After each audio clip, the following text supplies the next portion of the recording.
saudara, siapa namanya? Febi. Oh, Febi, kelas berapa? 8. Oh, kelas 8, berarti kelas 2 SMA ya. Di sini saya mengambil materi SMP.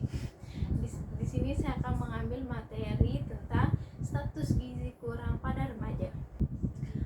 Di sini tujuan kakak melakukan konseling ini, di sini ada dua. Di sini tujuannya untuk meningkatkan pemahaman remaja tentang gizi kurang dan juga mengidentifikasi kebiasaan makan yang tidak sehat, dan juga meningkatkan pengetahuan tentang pilihan makanan yang sehat, dan juga membangun motivasi untuk berubah.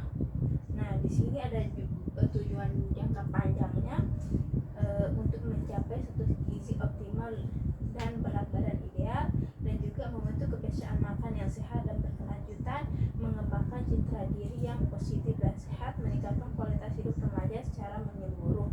Dan itu tadi dua tujuannya, ada yang tujuan jangka pendek dan ada tujuan jangka panjang. Umurnya berapa? 13. Oh, 13. Sekolah di mana? MTS Al-Azim Yamin. Sebelumnya udah pernah mendengar nggak apa itu status gizi kurang pada remaja? Belum pernah? Di sekolah nggak pernah belajar kayak gitu? Nah, baik, di sini kakak akan menjelaskan apa itu status gizi kurang atau sering disebut juga kurus, adalah kondisi ketika tubuh tidak mendapatkan asupan gizi yang cukup untuk memenuhi kebutuhan pertumbuhan, perkembangan, dan aktivitas sehari-hari. Ini bisa terjadi karena asupan makan tidak memadai, penyerapan nutrisi yang kurang baik, atau peningkatan kebutuhan gizi yang tidak seimbang. Nah, adik Febi makan sehari berapa kali? 2 kali. Itu enggak ada protein enggak dalam sekali makan? Proteinnya itu misal contohnya ada protein hewani dari ayam, ikan, dan telur, itu termasuk dalam protein hewani. Sedangkan protein nabati itu yang termasuk dalam protein nabati ada tempe dan ada tahu. Apakah dalam satu hari 2 kali sehari adik Febi makan, apakah tercukupi? Apakah ada itu protein hewani dan protein nabati? Ada. Dan serat juga, sayuran ada. Adik Febi suka makan sayur. Nah di sini kenapa remaja itu bisa terkena mengalami gizi kurang? Karena pola makan tidak seimbang.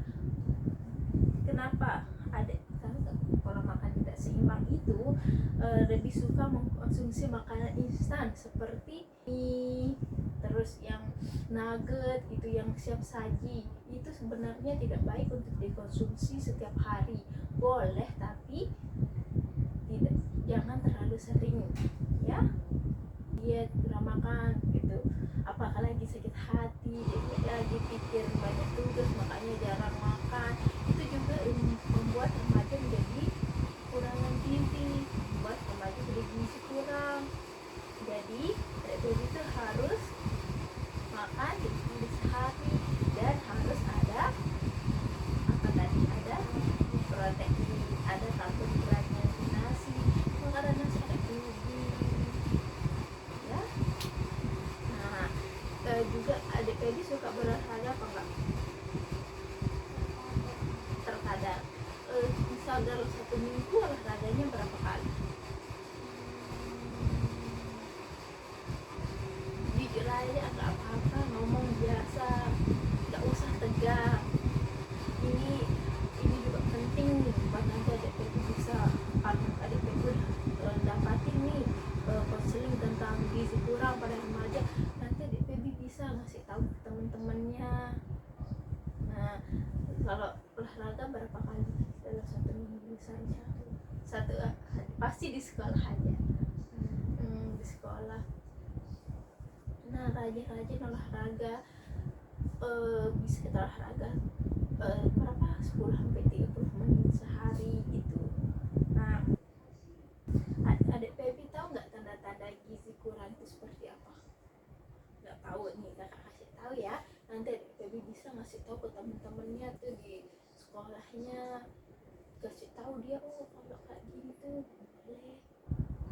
Nah misal teman-temannya terlalu sering konsumsi ini, beli makanan cepat saji, nugget dah, kasih tahu itu nggak baik untuk pertumbuhan kita, perkembangan kita, itu bisa berdampak kepada kesehatan kita ya.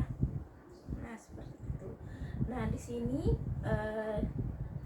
tanda-tanda remaja mengalami gizi kurang ada berat badan di bawah normal, wajahnya pucat, lemah, letih, lesu. Pernah ada temennya yang kayak gitu, dilihat lemah, letih, lesu, pucat, dan juga ada rambut rontok, kulit kering dan mudah sakit, sulit berkonsentrasi dan daya tangkap menurun, pertumbuhan terhambat. Itu tanda-tanda orang remaja mengalami gizi kurang. Nah kalau dampaknya bagi remaja itu apa kalau terjadi gizi kurang itu? Di sini ada gangguan pertumbuhan dan perkembangan. Pertumbuhannya itu jadi terhambat, nggak seperti anak-anak pada umumnya nih, dia tuh sehat tinggi, tapi yang mengalami gizi kurang ini agak menurun gitu, dia nggak tumbuh seperti remaja pada umumnya. Bisa dilihat dari tinggi badannya dan berat badan dan juga postur tubuhnya gitu ya. Dan juga ada di sini ada penurunan daya tahan tubuh, dan di sini juga penurunan prestasi belajar. Nah penyebab gizi kurang ini juga menyebabkan remaja itu sulit berkonsentrasi dalam belajar. Kalau ada teman ini misalnya sulit berkonsentrasi, itu bukanlah termasuk gizi kurang. Kita harus melakukan pengecekan dulu apakah dia ini beneran gizi kurang apa enggak gitu. Kita nggak boleh semata-mata harus bilang kamu itu lemah, letih, lesu, nggak fokus belajar, kamu ini pasti kamu kena gizi kurang. Itu bukan seperti itu, kita harus melakukan pengecekan dulu. Nah ini kalau orang remaja gizi kurang ini sulit berkonsentrasi, sulit menyimak dan menerima pelajaran, jadi nggak konsen gitu dalam belajar. Seperti nah, di sini juga kakak akan memberitahu tips cara mengatasi status gizi kurang pada remaja. Yang pertama itu harus kita makan makan makanan yang bergizi, perbanyak sumber protein. Proteinnya itu dari protein hewani dan protein nabati. Nah di sini juga kita harus banyak-banyak mengonsumsi karbohidrat kompleks. Karbohidrat kompleks itu bisa dari nasi, roti, ubi-ubian, gandum, dan sumber energi. Itu sebagai sumber energi utamanya. Nah, di sini juga jangan lupa lemak sehatnya. Lemak sehat itu bisa kita dapatkan dari buah. Contohnya yang ada lemak sehatnya itu ada di buah alpukat, dan juga ada kacang-kacangan, ada di minyak zaitun. Itu lemak sehat itu. Nah perbanyak mengonsumsi buah dan sayur karena sumber vitamin dan mineral, dan tinggi serat, dan minum air putih yang cukup. Ada baby sering mengonsumsi air putih kan, gak pernah minum es setiap hari. Usahakan gak usah ya, bukan gak boleh, tapi dikurangi. Lebih baik konsumsi air putih, itu lebih baik. Nah juga di sini ada harus makan yang teratur, kurangi konsumsi mie instan ya, nggak boleh terlalu sering mengonsumsi itu, dan juga olahraga dan istirahat yang cukup, dan juga boleh stres ya. Ini penjelasan kakak tadi, apakah ada yang ingin adik baby tanyakan? Apa tentang apa?